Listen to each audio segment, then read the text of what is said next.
Hello guys. Welcome to Mittal law lectures. जैसे कि हमारा सब्जेक्ट चल रहा था हिंदू लॉ,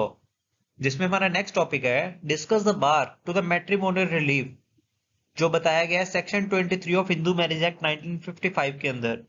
कि जो मैट्रिमोनियल रिलीफ वगैरह होते हैं वो लेने में कौन कौन सी रुकावटें, कौन कौन से बार्स वगैरह लगाए जाते हैं कोर्ट की तरफ से। Section 23 says that no relief shall be granted to the petitioner in the following cases। तो सेक्शन 23 में ये बताया गया है कि रिलीफ नहीं ग्रांट किया जाएगा पेटिशनर को इन केसेस में decree of restitution of conjugal rights under section 9, decree of judicial separation under section 10, decree of nullity under section 11, decree of divorce under section 13 can be granted only. In sections में जो relief वगैरह मिलना है वो तभी grant होगा when any ground for granting the relief ask for, जब किसी रिलीफ के लिए कोई ग्राउंड वगैरह होगा कि कोई सेपरेट ग्राउंड है, पर्टिकुलर ग्राउंड है जिसके लिए रिलीफ दिया जाए पेटिशनर को, मस्ट बी एस्टेब्लिश्ड और prove to the satisfaction of the court, और कोर्ट की सेटिस्फेक्शन होनी चाहिए कि हाँ इस ग्राउंड पे रिलीफ ग्रांट किया जा सकता है। The petition must be dismissed if the court is satisfied that the petitioner is taking the advantage of his or her own wrong और डिसेबिलिटी। तो इसमें यह बताया गया है कि पेटिशन डिसमिस कर दी जाएगी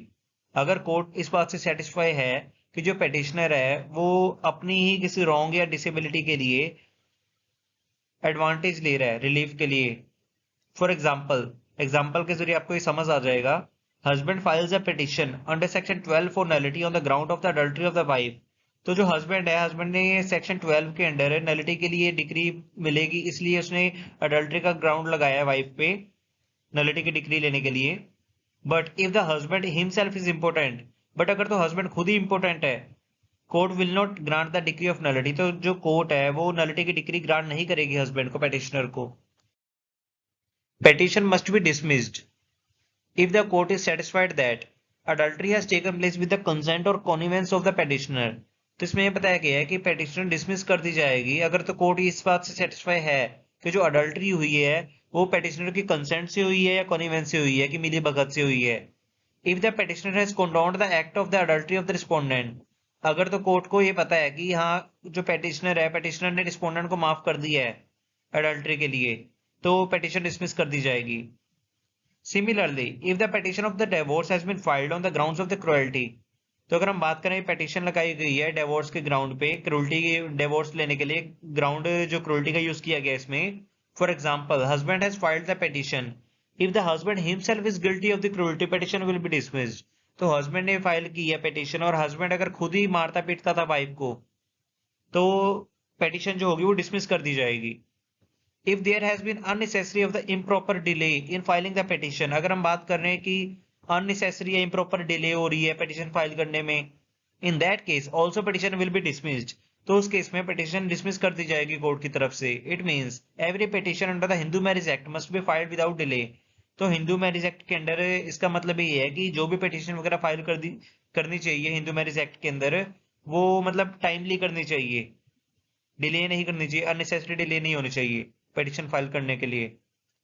if there is a collusion between husband and wife petition will be dismissed. अगर हम बात कर रहे हैं कि अगर हस्बैंड और वाइफ में कोई मिली भगत वगैरह चल रही है, भी अगर उनका कुछ इंटरेस्ट दोनों का है, तो अगर कोर्ट को ये बात पता चल गई तो पेटिशन डिसमिस कर दी जाएगी कोर्ट की तरफ से। If the petition under section 13 B of has been filed for getting the divorce by mutual consent, अगर तो जो पेटिशन लगाई जा रही है अंडर सेक्शन 13 बी के under divorce by mutual consent लेने के लिए, if the consent will be taken by fraud और फोर्स, अगर तो कोर्ट को पता चल गया कि जो अदर पार्टी की कंसेंट फ्रॉड से या फोर्सफुली ली गई है, in that case petition will B dismiss. तो उस केस में भी पेटिशन डिसमिस कर दी जाएगी कोर्ट की तरफ से। Petition will be dismissed if there is any other legal ground for not granting the divorce, अगर और किसी भी तरह का कोई भी लीगल ग्राउंड हुआ जिसकी वजह से कोर्ट ग्रांट नहीं कर सकता रिलीफ पेटिशनर को, तो वो पेटिशन डिसमिस कर दी जाएगी। It is clearly provided under the Hindu marriage act that before granting any relief, for example divorce, तो इसमें ये क्लियरली बताया गया हिंदू मैरिज एक्ट में कि कोई भी ग्रांट करना है, अगर कोई भी रिलीफ वगैरह ग्रांट होना करना है, जैसे डिवोर्स का रिलीफ ग्रांट करना है पार्टी को, कि अगर हस्बैंड चाहता है कि डिवोर्स लेने के लिए उसने पिटीशन फाइल की है, अगर कोर्ट अगर ग्रांट करना चाहती है रिलीफ, उसको डिवोर्स देना चाहती है,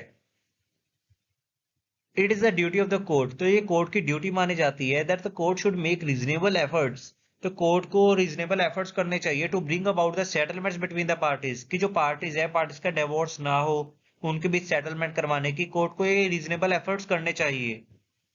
थैंक यू गाइज।